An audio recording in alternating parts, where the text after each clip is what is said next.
Mi nombre es Adrián, y lo que voy a contarte cambió mi vida para siempre. Durante años construí una empresa desde cero, formé un equipo que creía en mí, y juntos logramos el éxito que nunca imaginé posible. Pero el poder corrompe, y aquellos que una vez me vieron como su líder comenzaron a tratarme como un estorbo.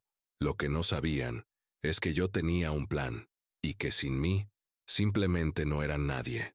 Si te gustan este tipo de historias de superación y venganza profesional, no olvides suscribirte, porque siempre compartimos relatos como este. Y cuéntame en los comentarios desde qué ciudad nos estás viendo. Todo comenzó hace 8 años, cuando tenía apenas 28 años y una idea que me quemaba por dentro.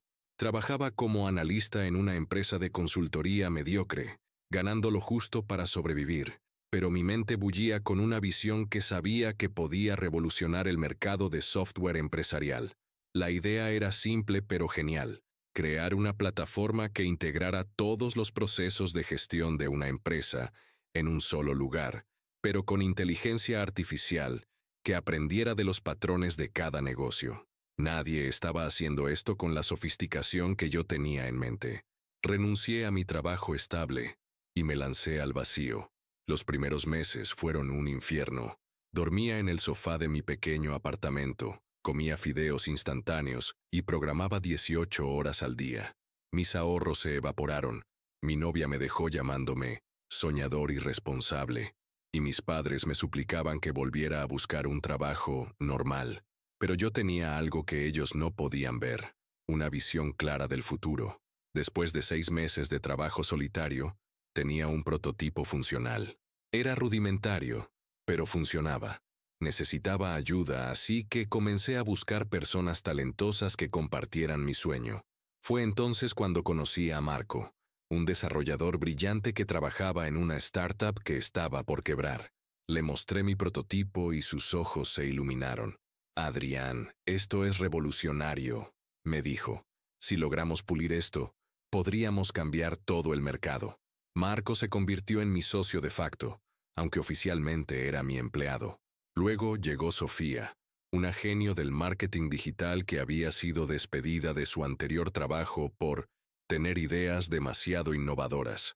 Después se sumó Carlos, un vendedor nato que podía convencer a cualquiera de comprar arena en el desierto.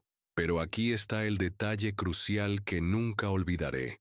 Yo fui quien los encontró, quien los convenció, quien les vendió la visión. Ellos llegaron cuando ya tenía la base construida, cuando ya había probado que el concepto funcionaba.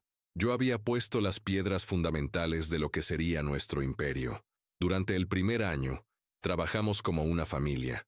Yo lideraba el desarrollo del producto, tomaba todas las decisiones estratégicas, y ellos ejecutaban brillantemente. Conseguí inversión inicial, negocié con los primeros clientes, y establecí la cultura de la empresa. Cada éxito llevaba mi firma. Cada innovación nacía de mi mente. Los primeros contratos llegaron como avalancha. Nuestro software realmente funcionaba mejor que todo lo que había en el mercado. Las empresas que lo implementaban veían mejoras inmediatas en eficiencia, ahorro de costos y toma de decisiones. En menos de 2 años, habíamos pasado de ser 4 personas en mi garaje a una empresa de 50 empleados con oficinas en el centro de la ciudad. Yo era el CEO, el visionario, el alma de la empresa. Pero más importante aún, yo era el único que realmente entendía cada componente del sistema que habíamos construido. Había código que solo yo conocía, arquitectura que solo yo comprendía, y estrategias que solo yo podía ejecutar. Durante esos primeros años dorados, Marco, Sofía y Carlos me trataban con el respeto que merecía. Venían a mi oficina a pedir consejos, implementaban mis ideas sin cuestionarlas, y reconocían públicamente que yo era el cerebro detrás de todo. Pero el éxito, como descubriría más tarde, tiene una manera cruel de cambiar a las personas. El cambio no fue súbito, fue como el agua que gotea sobre una roca, imperceptible al principio, pero devastador con el tiempo. Todo comenzó cuando conseguimos nuestro primer gran contrato con una multinacional. El cheque era por más dinero del que habíamos visto jamás. $5 millones por implementar nuestro sistema en sus operaciones globales. Recuerdo vívidamente esa noche. Estábamos celebrando en el restaurante más caro de la ciudad, y por primera vez en años, me sentí realmente exitoso. Pero mientras yo levantaba mi copa para brindar por nuestro logro conjunto, noté algo extraño en los ojos de Marco. Había una chispa que no había visto antes, algo que no podía identificar en ese momento. Adrián, dijo con una sonrisa que ahora reconozco como calculada, creo que es hora de que empecemos a estructurar mejor la empresa. Somos demasiado grandes para seguir operando como en los viejos tiempos. Sofía asintió con entusiasmo.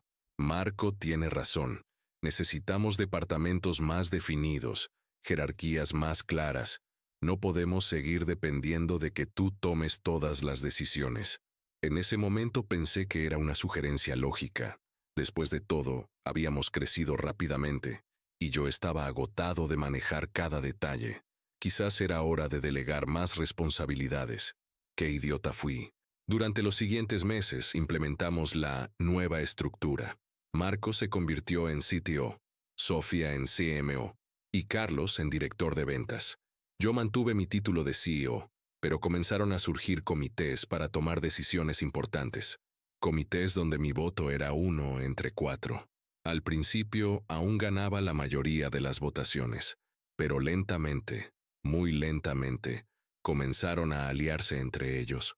Primero en decisiones pequeñas, luego en temas más importantes. Adrián, entendemos tu visión, me decía Marco en las reuniones, pero creemos que deberíamos considerar otras perspectivas. No es que no valoremos tu input, añadía Sofía con una sonrisa falsa, pero el mercado está cambiando y necesitamos ser más ágiles. La primera decisión importante que perdí fue sobre la expansión internacional. Yo quería ir a Europa, donde sabía que nuestro producto tendría una excelente acogida. Ellos querían expandirse a mercados latinoamericanos, que consideraban más fáciles. Adrián, respetamos tu experiencia, me dijo Carlos con condescendencia, pero nosotros tenemos contactos en Latinoamérica. Será más eficiente. Perdí la votación 3-1. Ese fue el comienzo de mi caída, aunque en ese momento no lo sabía. Los siguientes meses fueron una sucesión de pequeñas derrotas, decisiones sobre contrataciones, estrategias de producto, presupuestos de marketing. Todo se decidía en comité, y yo siempre terminaba siendo la minoría. Pero lo que más me dolía era ver cómo cambiaba la percepción de los empleados hacia mí. Antes, cuando yo entraba a una sala, las conversaciones se detenían y todos me prestaban atención. Ahora seguían hablando. Apenas me saludaban con un asentimiento distante. Marco había comenzado a dar las presentaciones importantes a los clientes. Sofía manejaba todas las comunicaciones externas. Carlos controlaba completamente el equipo de ventas. Y yo me estaba convirtiendo en un observador de la empresa que había creado. La gota que colmó el vaso llegó en una reunión con nuestro mayor cliente. Estábamos discutiendo modificaciones al sistema, y el cliente hizo una pregunta técnica compleja sobre la arquitectura del software. Yo me incliné hacia adelante para responder, ya que conocía cada línea de código, pero Marco me interrumpió. «Déjame manejar esto, Adrián», me dijo con una sonrisa que a los demás les pareció profesional, pero que yo reconocí como despectiva. «Creo que puedo explicarlo mejor». Y procedió a dar una explicación superficial y técnicamente incorrecta. Cuando intenté corregirlo, Sofía me puso una mano en el brazo y susurró, «Adrián, déjalo terminar. Puedes agregar detalles después». Pero no hubo después. Marco terminó su presentación. El cliente pareció satisfecho con la explicación incorrecta, y yo me quedé sentado allí, sintiéndome como un extraño en mi propia empresa. Esa noche, solo en mi oficina, me di cuenta de lo que estaba pasando. No era solo reorganización empresarial, era un golpe silencioso. Mis propios socios, las personas a las que había dado oportunidades, que habían construido sus carreras sobre mi visión, me estaban sacando sistemáticamente de la ecuación. Pero aún no había visto nada. Lo peor estaba por venir. El momento que definió mi despertar llegó exactamente 3 meses después. en la conferencia anual de tecnología más importante de la industria. Era un evento donde todas las empresas del sector mostraban sus innovaciones, y nosotros habíamos sido invitados a dar una presentación principal. Yo había asumido naturalmente que sería quien presentaría. Después de todo, yo era el CEO, el visionario original, y conocía el producto mejor que nadie. Había preparado una presentación que duraría 40 minutos, explicando no solo nuestro software actual, sino mi visión para el futuro de la industria. 2 días antes del evento, Marco entró a mi oficina con esa sonrisa que había aprendido a odiar. Adrián, hemos estado discutiendo, y creemos que Sofía debería dar la presentación principal. Me quedé paralizado. ¿Perdón? Mira, sabemos que tú creaste todo esto, pero Sofía tiene mejor presencia en el escenario. Es más carismática para este tipo de audiencias. La traición me golpeó como un puño en el estómago. Marco, yo fundé esta empresa. Yo creé el producto. Yo conozco cada aspecto técnico, cada estrategia, cada visión a futuro. Nadie está cuestionando eso, intervino Sofía, que había aparecido en la puerta como si hubiera estado esperando. Pero esta presentación es sobre marketing y posicionamiento. Esa es mi especialidad. Además, añadió Carlos uniéndose a la emboscada, hemos estado analizando los números, y las presentaciones de Sofía generan más engagement en redes sociales. Engagement en redes sociales. Esas palabras resonaron en mi cabeza como una bofetada. Estaban reduciendo años de innovación tecnológica a métricas de redes sociales. Intenté luchar. Esta es mi empresa. Yo decido quién presenta. Marco me miró con algo que solo puedo describir como lástima condescendiente. Adrián, técnicamente es nuestra empresa. Todos tenemos acciones. Y hemos votado. Lo siento. Votado. Sin mí. El día de la conferencia fue el más humillante de mi vida. Me senté en la primera fila, viendo cómo Sofía presentaba mi trabajo, mi visión, mi sangre y sudor, como si fuera suyo. Hablaba con elocuencia sobre nuestro enfoque innovador y nuestra visión disruptiva, pero cada palabra era un cuchillo en mi espalda. Cuando terminó la presentación, los aplausos fueron ensordecedores. Periodistas y empresarios se acercaron a felicitarla. Cámaras la rodearon, y yo me quedé sentado, invisible, como un espectador más. Pero lo peor aún no había llegado. Después de la presentación, hubo una sesión de preguntas y respuestas.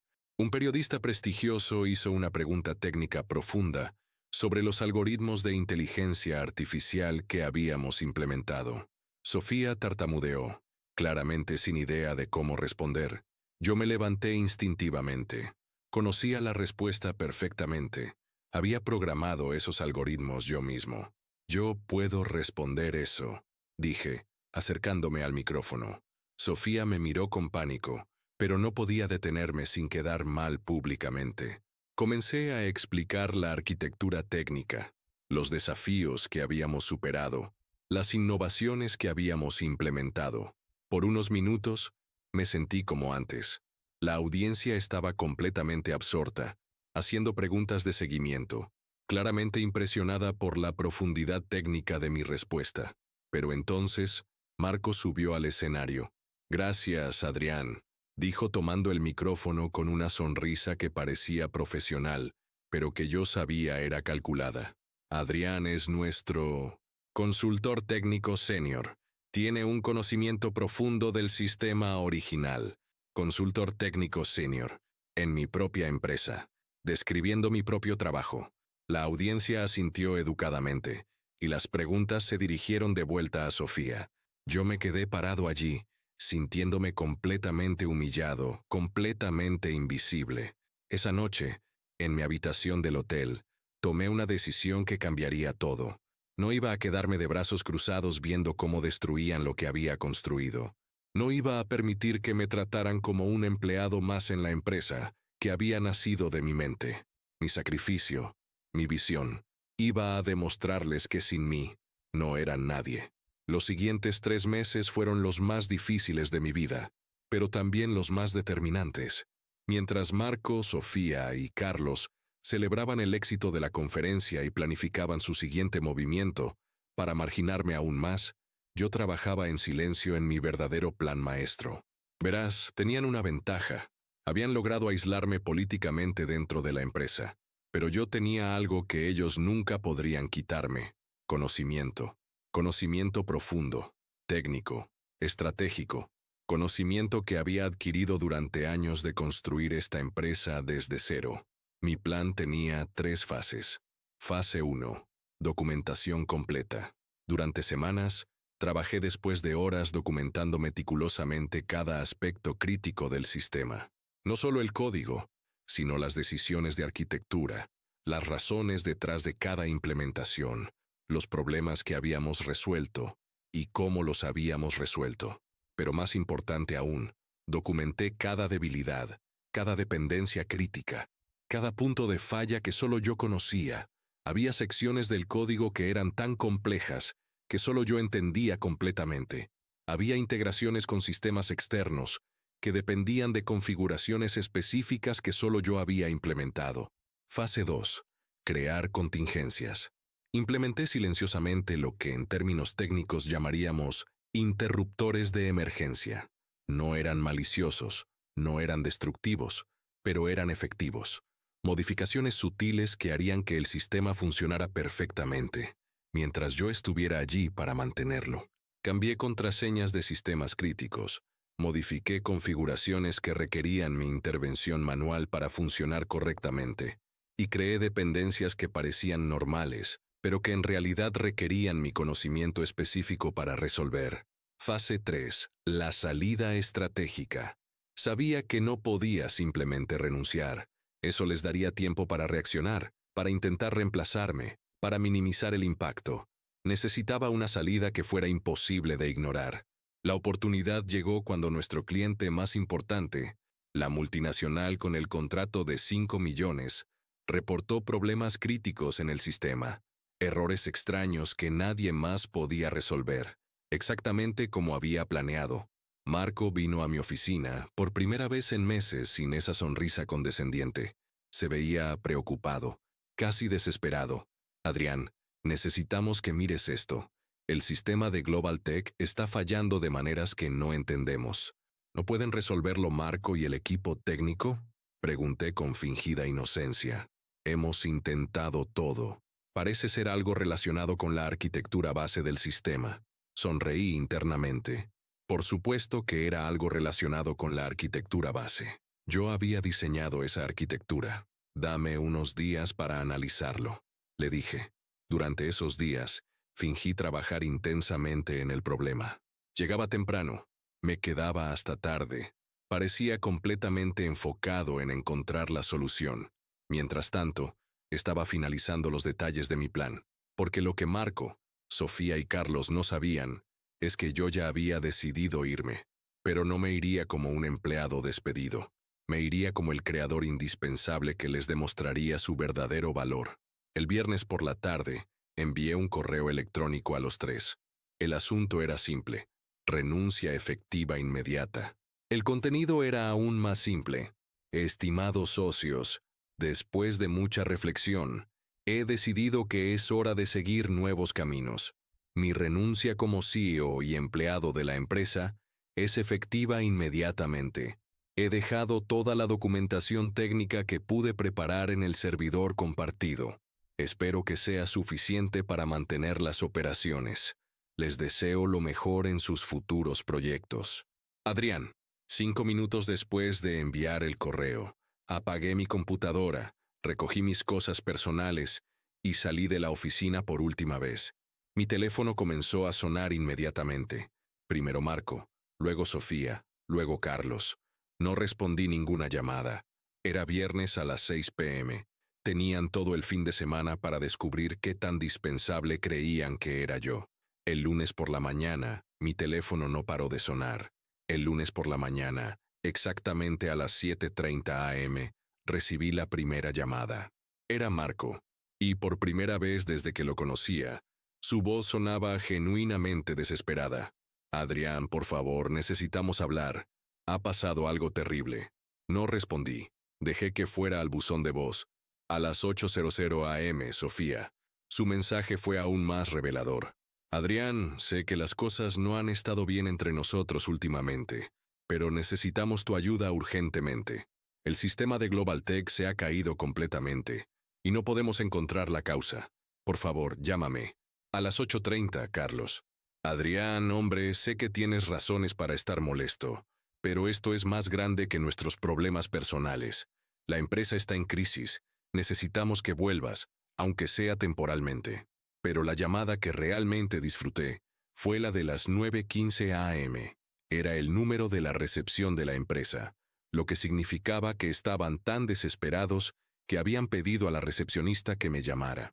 Señor Adrián, soy Carmen de recepción. Los señores Marco, Sofía y Carlos me pidieron que le dijera que es urgente que venga a la oficina.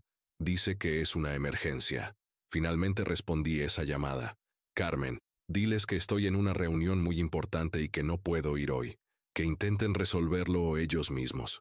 Lo que había sucedido era exactamente lo que había planeado.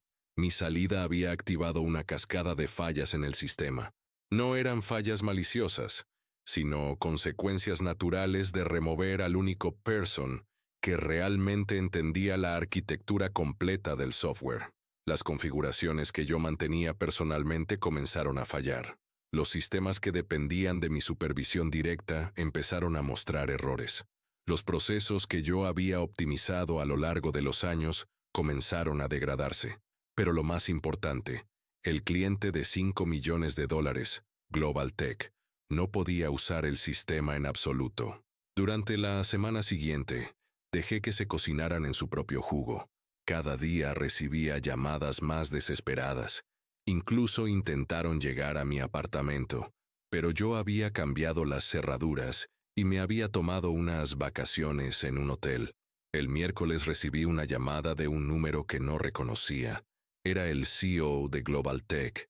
Señor Adrián, soy Michael Thompson de Global Tech. Tengo entendido que usted es el arquitecto principal del sistema que implementamos. Necesitamos hablar urgentemente. Interesante. Muy interesante. Señor Thompson, ya no trabajo para esa empresa. Renuncié la semana pasada. Lo sé, y por eso lo estoy llamando directamente. Nuestro sistema está completamente inoperativo. Hemos perdido millones de dólares en los últimos días. Los otros miembros del equipo no pueden resolverlo. ¿Ha hablado con Marco, Sofía y Carlos? Ellos son muy competentes. Señor Adrián, con todo respeto, hemos estado trabajando con ellos durante días. Claramente no tienen el conocimiento técnico necesario. Necesitamos al verdadero experto. Esas palabras fueron música para mis oídos. Al verdadero experto. Señor Thompson, entiendo su situación, pero como le dije, ya no trabajo para esa empresa. ¿Estaría dispuesto a trabajar directamente con nosotros? ¿Como consultor independiente? Sonreí. El plan estaba funcionando perfectamente. Tendría que pensarlo. Es una decisión importante. Señor Adrián, le ofrezco el doble de lo que sea que le pagaban antes. Solo necesitamos que nuestro sistema funcione. Después de colgar, me quedé sentado en mi habitación del hotel, sintiendo algo que no había sentido en meses. Poder, control, venganza. El jueves por la mañana decidí que era hora de la fase final de mi plan. Llamé a Marco. Adrián, gracias a Dios. Necesitamos que vuelvas inmediatamente. La empresa está en crisis. Marco, he estado pensando y creo que podemos llegar a un acuerdo. ¿Qué tipo de acuerdo? Quiero de vuelta mi posición como CEO. Quiero control total sobre las decisiones técnicas. Y quiero que reconozcan públicamente que yo soy el fundador y visionario de esta empresa. Adrián, no podemos simplemente... Marco, déjame ser claro. Sin mí, el sistema de Global Tech no funcionará. Sin Global Tech, la empresa se va a la quiebra. Sin la empresa, todos ustedes se quedan sin trabajo. Hubo un silencio largo. Necesito discutirlo con Sofía y Carlos. Tienes hasta mañana a las 5 p.m. para decidir. Después de eso, acepto la oferta de Global Tech para trabajar directamente con ellos. Al día siguiente, a las 4:30 p.m., recibí una llamada de conferencia. Marco, Sofía y Carlos estaban en la línea. Adrián, dijo Sofía con la voz más humilde que le había escuchado jamás, aceptamos tus términos. ¿Todos los términos? Todos. confirmó Marco. Vuelves como CEO. Tienes control total sobre las decisiones técnicas. Y haremos un comunicado público reconociendo tu papel como fundador. Excelente. Mañana a las 9 a.m. estaré en la oficina. El lunes por la mañana, entré a la oficina como un conquistador que regresa a reclamar su reino. Los empleados me miraban con una mezcla de respeto y alivio. Sabían que yo era el único que podía arreglar el caos. Marco, Sofía y Carlos estaban esperándome en la sala de conferencias, con expresiones que solo puedo describir como derrotadas. Adrián, dijo Marco, queremos que sepas que valoramos todo lo que has hecho por la empresa, y estamos comprometidos a trabajar bajo tu liderazgo, añadió Sofía. Queremos que las cosas vuelvan a ser como antes, concluyó Carlos. Los miré a los tres, sentí el peso de mi venganza completa, y sonreí. No, les dije, las cosas no van a volver a ser como antes, van a ser mejor, porque ahora todos sabemos exactamente quién es indispensable aquí. En las siguientes horas, resolví todos los problemas del sistema. Global Tech volvió a funcionar perfectamente. La empresa se salvó de la bancarrota. Y yo había demostrado mi punto de la manera más contundente posible. Habían intentado deshacerse de mí, humillarme, tratarme como prescindible, pero la realidad es que sin mí, simplemente no eran nadie. La venganza más dulce no es la destrucción de tus enemigos, es demostrarles que sin ti no pueden sobrevivir. Y eso, exactamente, es lo que hice.